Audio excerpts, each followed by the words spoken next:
Charlie with us? Oh, that's just wonderful. That is great. Oh, hold on. Hold on.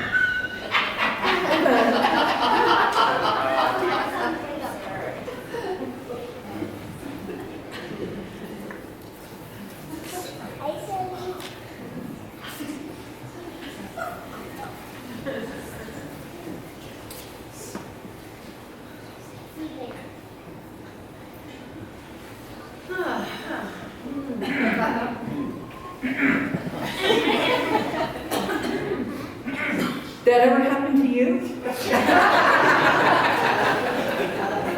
Seriously, did it ever happen to you? How many people have that happened to? Yeah, and this morning, you're going to tell me a story. You're going to tell me how that feels when somebody who was talking to you suddenly stops and is not paying any attention to you and is only doing this.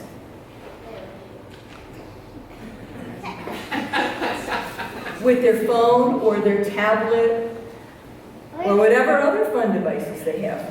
So, how does it feel? How does it feel? Awkward. Embarrassing. How else does it feel? Pardon? Annoying. What else? Rude. What else? Ignored. Any other words out there? How does it feel? Unimportant. Unimportant, like you're unimportant. Yeah. Yes. Maybe you might even have your feelings hurt because somebody thinks a machine is more important than you, even though they were trying to have a conversation with you. Does that sound right? Here, Asia, say it into the microphone. Life is better than electronics. Life is better than electronics. She just had my whole sermon.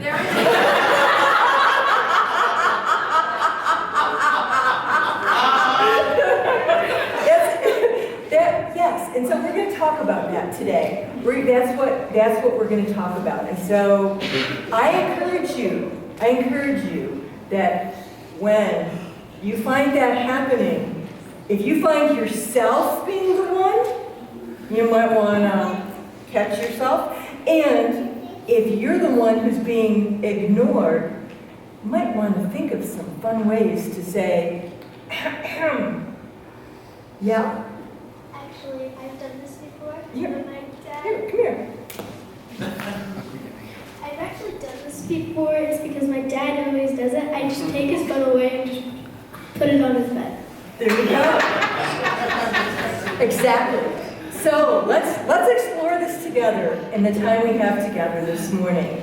And I better check one more time. Don't establish the boundaries first. The squares, the triangles, the boxes of preconceived possibility, and then pour life into them, trimming over the edges, ending potential.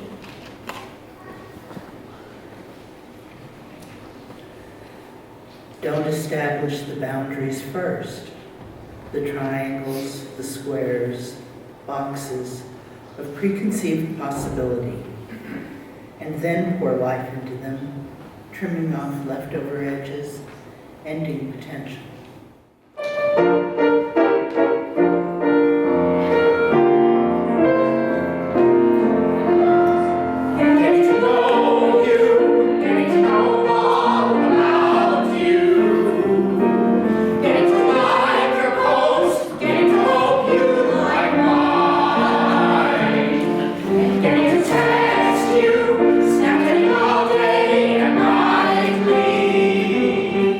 You have decided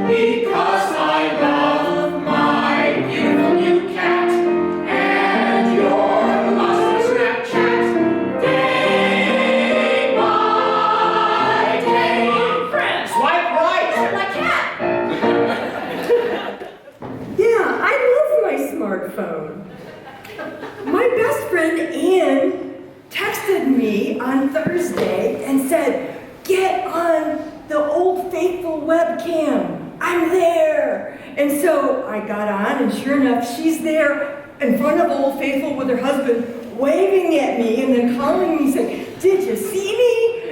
And then Old Faithful is going off. It was fun. It was fun. And yeah, I liked seeing my daughter's new haircut and my other daughter's new puppies. I like getting to know all of you a bit better through your Facebook posts and also sharing bits of my life with you on Facebook. I love discovering that photography is really a really major creative outlet for me, taking me some places I didn't expect.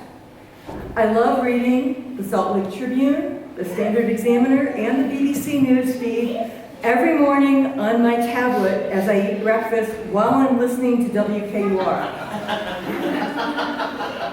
The Encyclopedia Brown nerd in me loves looking up information like, oh, there's a mountain goat. Oh, cool, I've got to look up everything about mountain goats in Utah right now.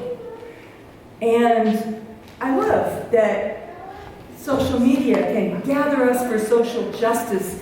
Word spreads on Twitter and Facebook now. The revolution happens digitally these days. And I remember well the very first time that a friend pulled out a phone, took a photograph of something else going on, posted it on Facebook, and utterly ignored me during that whole process. This is a good friend that I'd known for years, and I had driven an hour to meet her for lunch. I felt rather hurt. I also remember gathering with my extended family that I hadn't seen in quite a while, and one of my nieces was so absorbed in her phone that she basically didn't engage in conversation with me or anybody else at that family gathering. I felt really sad not to have a connection with her. I feel myself having the urge to pull out the phone in public places, like waiting in the grocery line or waiting for the movie to start. Feeling my capacity to just be becoming a bit diminished. I'm realizing that I'm checking my phone all day long, even as I go to bed and wake up. Feeling sometimes maybe a bit compulsive. And yes, utterly overloaded with information. So, I have to wonder if this is becoming my precious.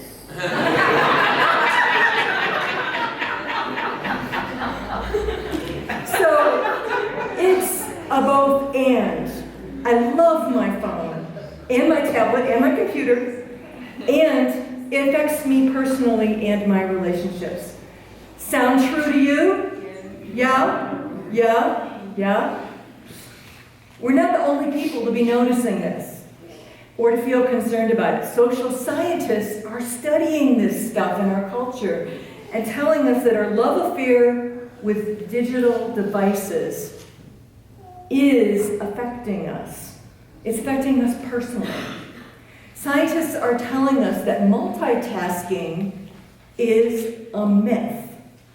What we're really doing is rapidly shifting attention from one task to another.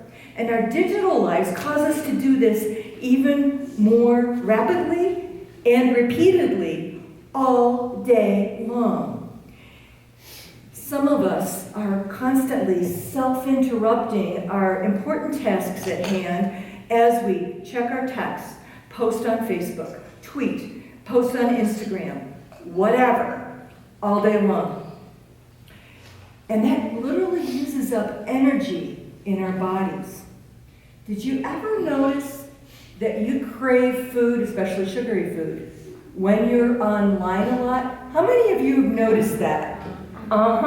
Scientists are saying, yeah, you're using a lot of energy switching back and forth. Your body's telling you that you need more energy, more food, and you end up eating way more than you might think. That was a wake-up call for me. You're also adding to your own anxiety and overwhelmedness. While our brains are utterly amazing, there really is a limit to how much stimulation and data we can reasonably take in. Who here is feeling overwhelmed by the sheer amount of information coming at you from all these different sources? Yeah, it can feel that way. You know, really, how much rapid intake and switching can we truly handle? And we're affected spiritually when we begin to lose the capacity to be alone with ourselves. The ability to be alone with ourselves offers us the gateway to self-reflection, an important spiritual practice, a very basic, vital spiritual practice. Truly calming ourselves and spending time in fruitful solitude is how we hear that still small voice within. It's really hard to hear that deep, truth-telling source of grounding when we don't give ourselves the space to be alone with ourselves.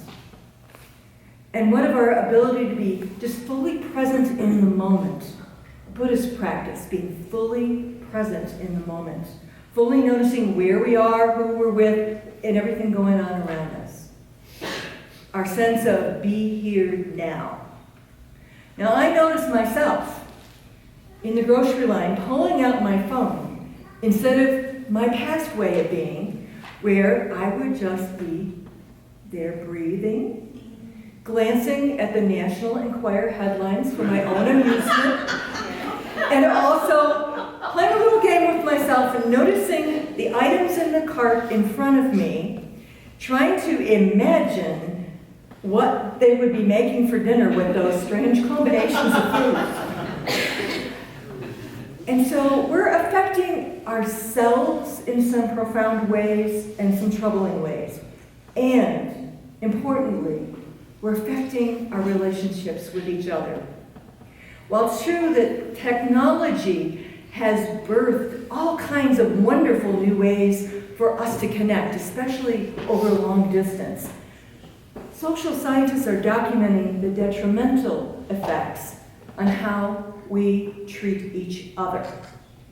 Evidence is showing that children that spend a lot of time online tend to exhibit a lack of empathy, the capacity to put yourself in the place of another person and imagine what they're going through, a very important aspect of our humanity. They're not learning the social cues to truly connect with others when they're constantly absorbed in the fascination of a device. That's a scary thought, that we could be heading to a place where we're altering some of the very aspects of what makes us human, gives our lives meaning, and allows us to live with others in compassion. There are reports of more and more people choosing to only communicate over social media, feeling that it's most important that they get their words perfect, spending time to parse out every single message. They're avoiding the fullness of human communication, our most basic form of communication, face-to-face communication. And why? Because it's sometimes awkward, sometimes messy, sometimes boring, and yet, quite often, imprecise. So really, we don't want to connect with each other. We've all had the experience of receiving digital communication and not really knowing how to fully interpret it, even with some emoticons smiling out at us. And that's because humans are hardwired to interpret each other through a complex and marvelous set of experiences. It's not just our words, but our whole being. It's the subtle furrow of the brow, the stiffening of the back, the smell of sweat, the relief passing over one's face, the tone of voice. It's the real heart connection stuff. There's a reason that we say, when we really want to communicate with someone, look me in the eye. Tell me what you really mean. Eyes is the window to the soul. This is not a window to the soul. Just saying. So when we cut ourselves off by our limited perceptions and our self-censoring, limited communication, we end our potential, as poet A.R. Ammons wrote in the poem that Isabel and Renee shared. We also lose our capacity to be bored, even for a few moments. My heart hurts when I hear about people texting during funerals. Really? Yeah, now maybe the story from the deceased loved one's nephew isn't really all that interesting. So what? You are there to sit in silent, loving solidarity with others in your collective grief. That's your role in the moment, not to amuse yourself because you're momentarily bored. Interesting, the way we're shifting our behavior patterns. And simply put, we hurt each other when we ignore each other. One study indicated that 89% of Americans admit that they took out a phone in their last social encounter, and 82 admitted that the conversation deteriorated after they did so. Wow. And we keep doing it. Children need attention from their parents. Parents want to connect with their kids. Spouses and partners misunderstand each other. Colleagues feel disconnected, and the creative potential for collaboration and cooperation suffers when we're not having a conversation. So yes, these precious little devices are a gift to us, and they're deeply affecting us in some very troubling ways, I think. Many of these trends have been documented by Sherry Turkle, the MIT professor of social sciences and technology, who studied the psychology of people's relationships with technology for the last 30 years. And while she lifts up these challenges, she also shares some observations about ways that we can meaningfully cope with our complex digital lives so that our full humanity, our relationships, and yes, our full spiritual potential is preserved, protected, and enhanced. Turkle has been writing about our interactions with computers for decades, and her most recent book, Reclaiming Conversation, The Power of Talk in a Digital Age, offers us some clues, some really valuable clues. And here's one piece of excellent news from her book. It appears that humans are hardwired for empathy, and that we can bounce back from being digitally uber absorbed into, we can bounce back and be ourselves fully again. We can be our full empathetic selves. A research study was done at a summer camp.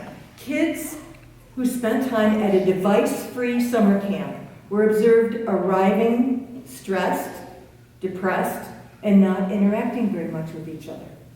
But after a few days at camp, with no devices around, they very naturally bounced back, exhibiting empathetic behavior, and ultimately, hopefully, returning home with some of that same energy.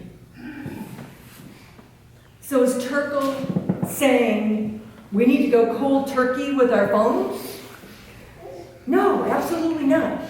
But she's simply observing that we do have the capacity to change, and in a relatively quick period of time. We need to give ourselves breaks from our digital lives to engage in real life. Not virtual life, real life. Perhaps it's a digital Sabbath once a week, having a device-free day, when you actually unitask, truly doing one thing at a time with focused attention. Perhaps it's setting limits on when and where you engage with your devices. Some families are instituting device-free zones, like the dining table or the kitchen. Or some are doing device-free times, perhaps at the dinner table, or some other designated hour when everybody's at home. Maybe you'll want to stop interacting with your phone after a certain time at night, and I'm not talking 2 in the morning. Or resist the urge to set the alarm. I know I use mine as an alarm, so it's right there on my bedside, and resist the urge to grab it and start doing this before you're even out of bed. Yeah, I know some of you do that. I do it sometimes. I'm admitting it. In other words, give yourself some space on a regular basis. And in that precious space that you've created, reclaim conversation. Conversation with yourself, starting out. Yes, you, yourself. Reacquaint yourself with you and the wonderful wisdom awaiting you when you take time to listen to your own self-talk and listening to that deeper voice within that reminds you of your true purpose, your best self, and your innermost soul connection. Create some solitude for yourself in your life. But also have conversations with your loved ones, your friends, your colleagues, and folks you don't even know very well in the grocery line. Reopen that space of conversation in your life without needing to get all the words perfect. Allow yourself the gift of hearing the awkward pause in a conversation as you sense a deepening of vulnerability, a truer sharing, and a greater sense of trust and connection starting to develop. Give your undivided attention to the people around you. Each of them is precious and deserves your full loving presence, attending and fully receiving who they are. Our full humanity longs to be seen and recognized. Reacquaint yourself with the reality that human interaction is messy, emotional, and imprecise. And that's okay. That's who we are as a species. Misunderstandings happen. Getting upset with each other happens. The way we work through that is talking, face to face whenever possible. Our lives are not meant to be mediated, truncated experiences of limited potential. Sharing in a limited way via a device cuts us off from the glorious, messy fullness of our humanity and the spiritual and personal growth that comes from honestly talking things through. It means hearing people out. Did you know that it often takes 7 minutes for a conversation to truly unfold, for you to see where the conversation's really headed? Now that's 7 minutes, not 7 seconds. Humans are not apps that instantly provide predictable answers. So carve out that time if you want to have real, meaningful, loving connections, whether it's with family member, colleagues, or maybe even somebody else here at church. And yes, not all conversations are amazing, life-changing experiences. We all know this. So allow yourself to be bored once in a while.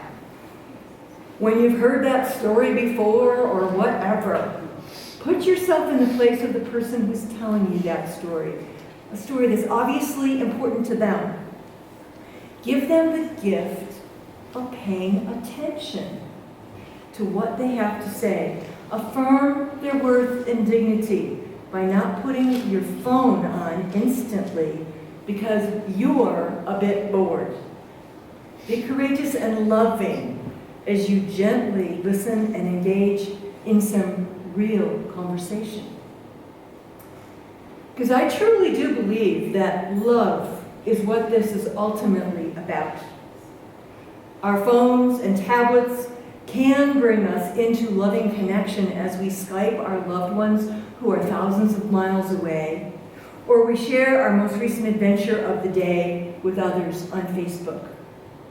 And we would do well to just give it a rest and honestly engage in the risky, honest, unpredictable adventure of face-to-face communication. In so doing, we honor our deepest longings for true connection with ourselves and all folks around us, who are also souls longing to be seen, heard, and loved. So, let your precious be yourself and all you know, all your fellow humans. May it be so.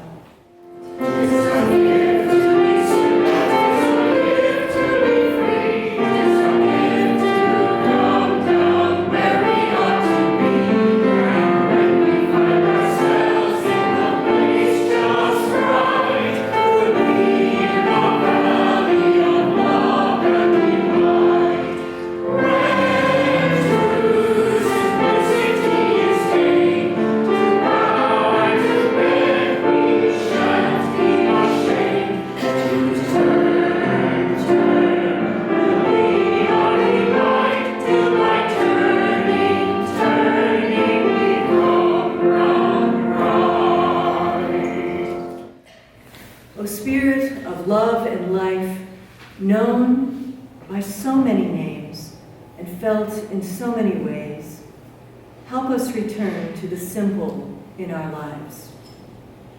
We live in complicated times with complicated and often vexing trials, each in our own way.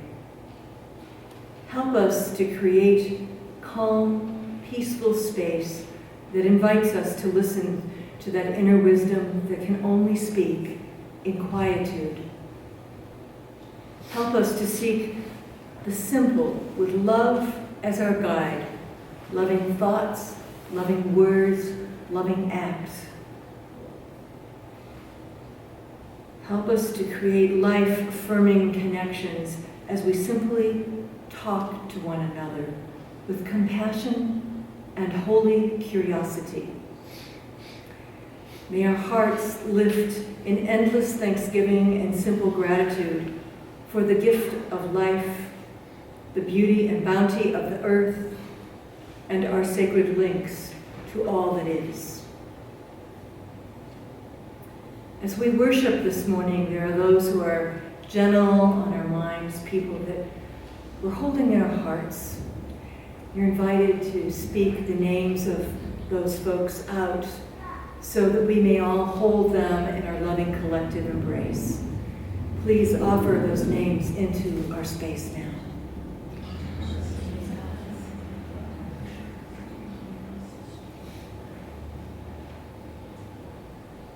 By our listening, we weave the fabric of the beloved community.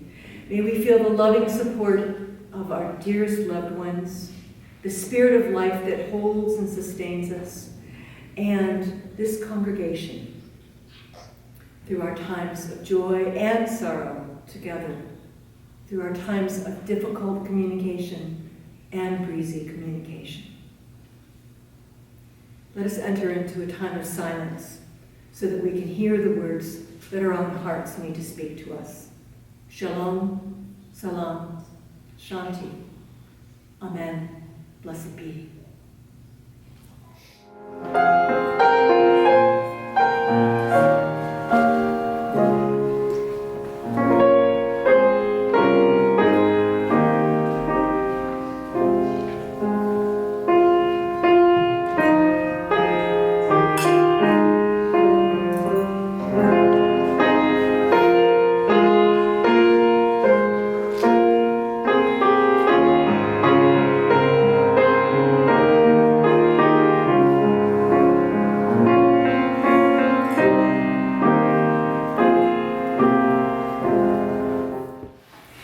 Let us give each other the gift of true presence, allowing space to talk with each other as we offer the rose of our full, loving selves. Blessings for the journey. Just gotta take one picture.